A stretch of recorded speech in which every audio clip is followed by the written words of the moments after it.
तो last episode में हमने देखा था कि एलेक्स सन गॉड ट्री वाले वाटर का इस्तेमाल करके चैंप और होली बर्ड को होश में ले आया था, जिसके बाद उन दोनों ने उसे बताया था कि अपर वर्ल्ड के बचे हुए मेंबर सी किंगडम पर हमला करने के लिए आए थे, लेकिन हम उन्हें अपने पीछे कहीं और ले गए थे और हमने उनमें से एक को मार भी दिया था, पर बाकियों से लड़ते हुए हम बहुत इंजर्ड हो गए। उसी वक्त एलेक्स को पता चलता है कि यिंगी नाम के अपर वर्ल्ड के बंदे ने बूटियन पेविलियन पर अटैक कर दिया है। तो ये जानकर एलेक्स वहां चला गया था, जहां उसने देखा था कि यिंगी ने उसके साथियों को बेहोश कर दिया है, जिसके बाद एलेक्स उससे लड़ने लगा था, लेकिन एलेक्स का उससे जीतना मुश्किल था। पर तभी घोस्ट ग्रैंडपा वहां आ गए थे और उन्होंने यिंगी को मार दिया था, क्योंकि यिंगी सेलेस्टियल किंगडम से था और घोस्ट ग्रैंडपा को सेलेस्टियल किंगडम से बदला लेना था। अब आगे तो एपिसोड 107 की शुरुआत में हम एलेक्स और घोस्ट ग्रैंडपा को देखते हैं, जहां जब घोस्ट ग्रैंडपा को ये पता चलता है कि एलेक्स ने बूटियन पेविलियन को फिर से बना लिया है, तो वो उससे कहते हैं कि मैं अब आराम से यहाँ से जा सकूंगा।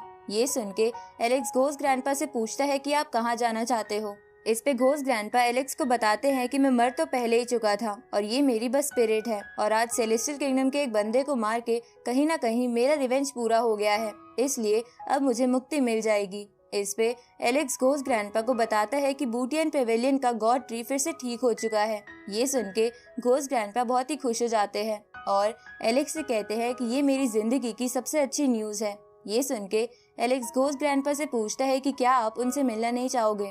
इस पे घोस्ट ग्रैंडपा मना करते हुए बोलते हैं कि मैं नहीं चाहता कि उसकी नई जिंदगी देखकर मेरे अंदर जीने की इच्छा जगे, जो पॉसिबल नहीं है, इसलिए हमारा दूर रहना ही बेहतर है। पर मैं एक चीज चाहता हूँ, जिसपे एलेक्स कहता है कि आप मुझे उस चीज के बारे में बता सकते हैं। ये सुन के घोस्ट ग्रैंडपा एलेक्स को बताते हैं कि जब मैं यंग था तब मैं सेलेस्टियल किंगडम की एक लड़की से प्यार करता था और उसी की वजह से मुझे बूटियन हॉल से निकाल दिया गया। पर आगे चल के उस लड़की ने कुछ दुश्मनों के साथ मिलके मेरे सर में वो तलवार घुसा के मुझे मारने की कोशिश करी, पर मैंने थोड़ी हिम्मत दिखाकर उन सभी दुश्मनों को मार दिया और उस लड़की से भी सारे नाते तोड़ दिए, जिसके बाद मैं उस लड़की से आज तक नहीं मिला। लेकिन ये बात कि मुझे बूटियन हॉल से निकाल दिया गया मुझे आज भी चुभती है, इसलिए मैं चाहता हूँ कि तुम मेरे बदले बूटियन हॉल को ज्वाइन करो, क्योंकि तुम्हारे पास एक्स्ट्रा ऑर्डिनरी टैलेंट है।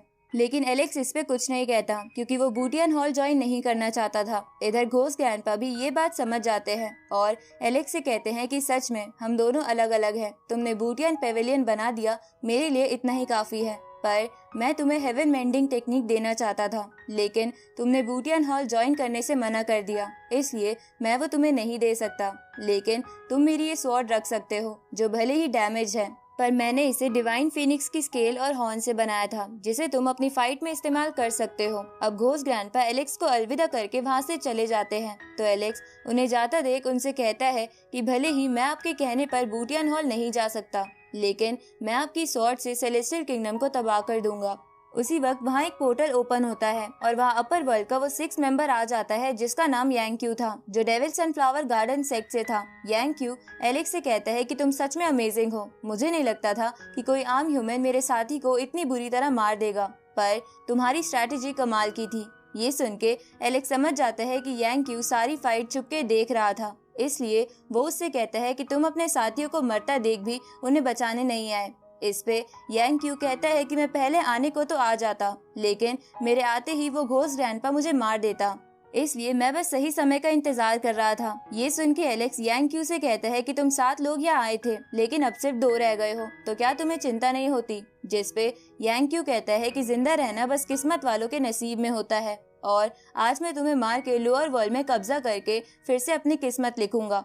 अब यांग-क्यू एलेक्स के चारों तरफ बड़े बड़े डेविल सनफ्लावर ला देता है और उसे उनमें कैद करने की कोशिश करता है। ये देखकर एलेक्स बाहर निकलने की कोशिश करता है, लेकिन यांग-क्यू ऐसा नहीं होने देता, क्योंकि जब भी एलेक्स बाहर निकल रहा था तब यांग-क्यू एलेक्स पर अटैक कर रहा था। साथ ही एलेक्स जब भी किसी सनफ्लावर को काट रहा था तो वो फिर से रीजनरेट हो जा रहा था। तभी वो सारे सनफ्लावर मिलके एलेक्स के चारों ओर एक बैरियर जैसी चीज बना लेते हैं। तो ये देखकर एलेक्स अपनी वेल टेक्निक से उस बैरियर पर अटैक करता है, लेकिन इससे कोई फायदा नहीं होता। तो एलेक्स अपनी डिवाइन स्पेयर और घोस्ट ग्रैंडपा की स्वॉर्ड की पावर मिला के एक स्लैश अटैक करता है, जिससे बैरियर में छेद हो जाता है। पर यांग-क्यू उसे जल्दी से बंद करने लगता है, लेकिन एलेक्स बार बार अटैक किए जा रहा था, जिसकी वजह से यांग-क्यू के मुंह से खून आने लगता है, क्योंकि वो अपनी पावर से ही उस बैरियर को बनाए रख रहा था। पर अब यांग क्यू को भी बहुत ज्यादा गुस्सा आ गया था, इसलिए वो बोलता है कि भले ही तुम्हारे पास एक इमोर्टल आर्मर है, लेकिन तुम सिर्फ फॉर्मेशन गैदरिंग लेवल पर हो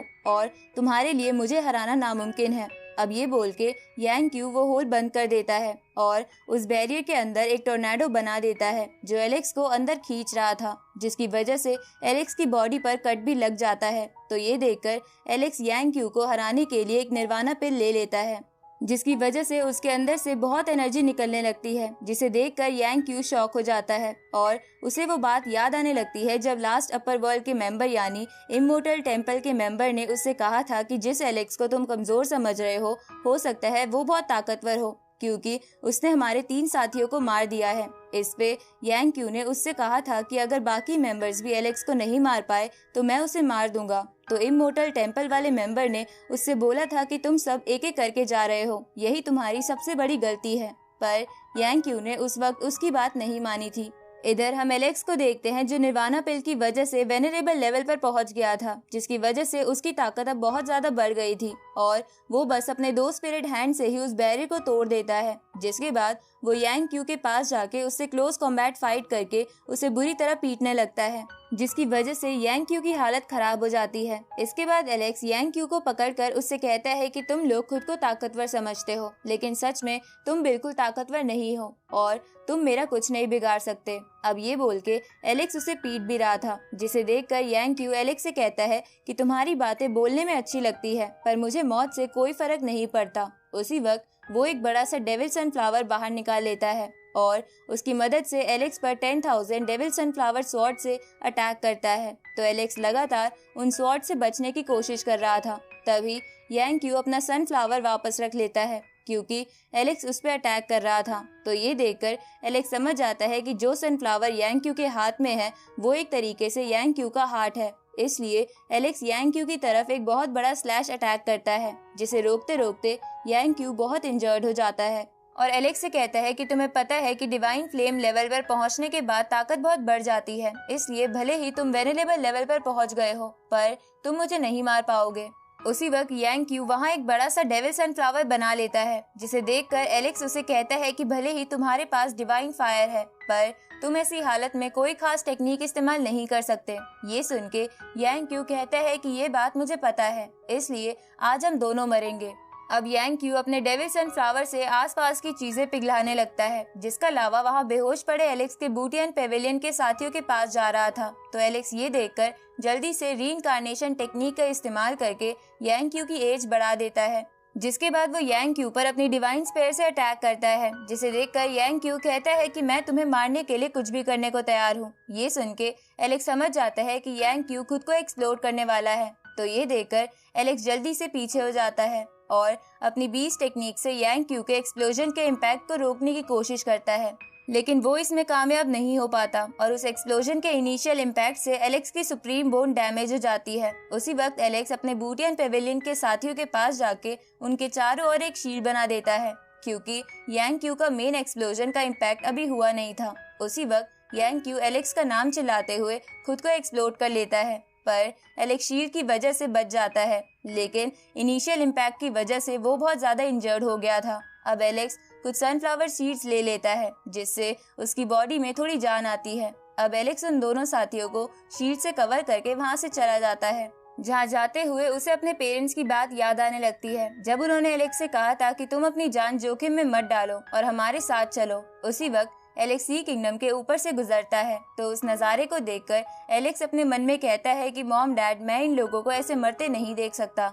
आगे एलेक्स स्टोन विलेज पहुंच जाता है, जहां एलेक्स का बर्ड फ्रेंड उससे कहता है कि 2 दिन पहले तुम्हारे पेरेंट्स तुम्हारे बारे में पूछने आए थे, इसलिए तुम्हें उनकी चिंता करने की जरूरत नहीं है। तभी वहां अंकल शेन आ जाते हैं, तो एलेक्स उन्हें कहता है कि मैं अपर वर्ल्ड के लास्ट मेंबर को भी मारने वाला हूँ, जिस पे अंकल शेन एलेक्स से बोलते हैं कि तुम्हें संभल कर रहना होगा, तुम भी वैसे ही बहुत ज्यादा रिस्क ले चुके हो। उसी वक्त एलेक्स को सुप्रीम बोन में दर्द होता है, पर एलेक्स बाकी सबसे कहता है कि मुझे कुछ भी नहीं हुआ है। इसके बाद एलेक्स जेसिका को अपने ब्रॉन्ज बॉक्स से बाहर निकालता है, तो जेसिका एलेक्स से कहती है कि तुम फिर इंजर्ड हो गए हो, पर एलेक्स जेसिका से बोलता है कि तुम्हें मेरे बारे में चिंता करने की जरूरत नहीं है, तुम बस यहाँ रहकर स्टोन विलेज की रक्षा करो। तो जेसिका इसके लिए मान जाती है। तभी एलेक्स जेसिका को टेलीपैथी के थ्रू कहता है कि इस आखिरी फाइट को जीतने के बाद चैंप और होली बर्ड के अलावा कोई भी ज्यादा ताकतवर बंदा लोअर वर्ल्ड में नहीं रह जाएगा, जिसकी वजह से यहाँ खतरा भी कम होगा, इसलिए मैं उसके बाद तुम्हें आजाद कर दूंगा। अब एलेक्स बाकी सबसे बोलता है कि मैं ये फाइट जीत ही जाऊंगा, लेकिन हो सकता है कि इस फाइट को जीतने के बाद मैं लंबे समय तक लौट कर वापस ना आ पाऊं। उसी वक्त जेसिका एलेक्स की सुप्रीम बोन की हालत जान जाती है, इसलिए वो उसे टेलीपैथी के थ्रू बोलती है कि तुम इस हालत में भी लड़ना चाहते हो।